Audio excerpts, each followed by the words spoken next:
Welcome to Mediworld Middle East. This is Irshad. We have with us a special guest today. He is Dr. Dirk Kulmeher, co-founder of Fraunhofer Project Center. Right. So, from your recent work, which focuses on mainly the rapid detection of infectious diseases uh, and the early detection of cancer using microfluid devices, what I have learned, how do these advancements address the current challenges in disease diagnosis, and what impact can they have on global healthcare? You see, let's take the pandemic situation as one example. The most important thing was, besides developing vaccines, which are bring the human population into a position that they don't have to be scared about COVID-19. The most important thing was having a method to detect infectious diseases very quickly. And the fastest methods we're having are these, as you know, these standard immunological tests, which take about 15 minutes to detect COVID if the concentration of the pathogen is high enough. Another method which is more sensitive is the PCR, of course, but that takes even longer. So we are looking into devices which can detect COVID within, or other infections, which in minutes. And with a breath analyzer, you just need simply one breath, and it will be processed and analyzed within 4 minutes at this stage. But this is R&D work, so it's far away from being established in a, let's say, airport setting or in front of a concert hall or wherever you can imagine these kind of things. But this is something we are actively working on, and for that we need tools like artificial intelligence, which can help us to analyze all these data points which we gain if we speak about breath analysis. So, can you tell more about breath analysis? Because what you mentioned now is a new factor, new concept for the end users, basically. Yeah. And maybe also for the clinics or something like hospitals. This system, how it is going to revolutionize the entire industry?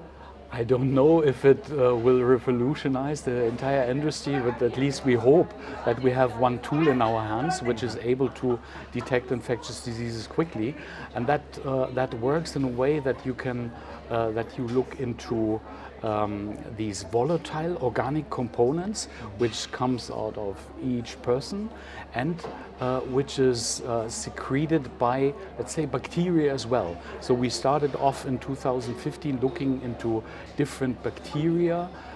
We are able now to detect antibiotic resistances within bacteria just by sniffing. But this is lab work, what we are doing at that stage. And 2020, COVID came, and we decided, okay, there are lots of things we need to do beforehand. Let's take coffee consumption, doner kebab, that is my beloved example for that, onions, these food people take, and if there are no interactions, negative interaction of smoking and food uptake, we are still not sure if we can detect COVID or other diseases within a smoker who had a cigarette beforehand. Yes, maybe it's not possible, so there's lots to do, but as I mentioned, we are working on that, and we are trying to bring that device forward, in particular here in the UAE, where you have good clinical networks and companies who are interested in taking up the idea and bringing that to market. That's a great point, actually. When you speak about AI, what do you think the challenges and meanwhile the benefits basically in the areas such as disease diagnosis or patient care and treatments, basically the utilization of AI? The challenges there. I mean, stick to the example of breath analysis. One breath contains many different volatile organic components. We separate them from each other, and you get kind of a fingerprint analysis. We don't know what each spot means, but we know that the fingerprint changes if a person is infected by SARS-CoV-2, for example.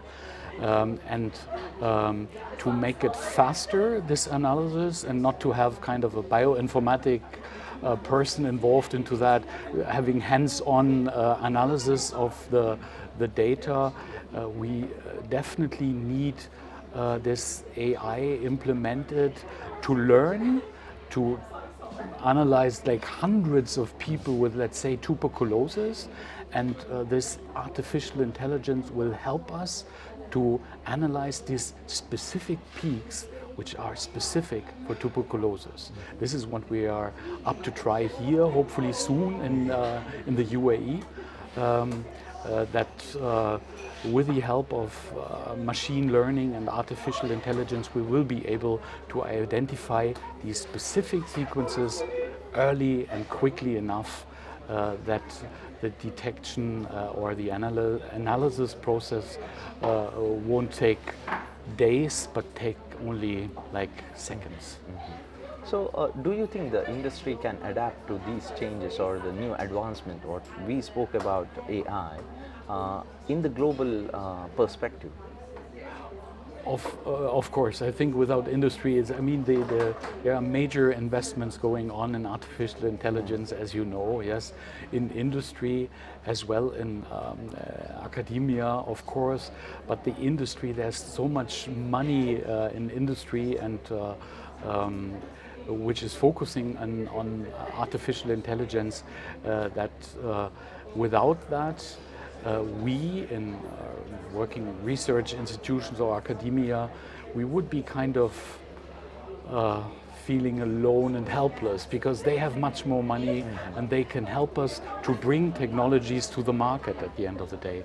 We can't do that. We can develop technologies to a particular level, and then we try to find partners who commercialize these technologies, and not only for AI, but also for taking these technologies and transferring them into real life.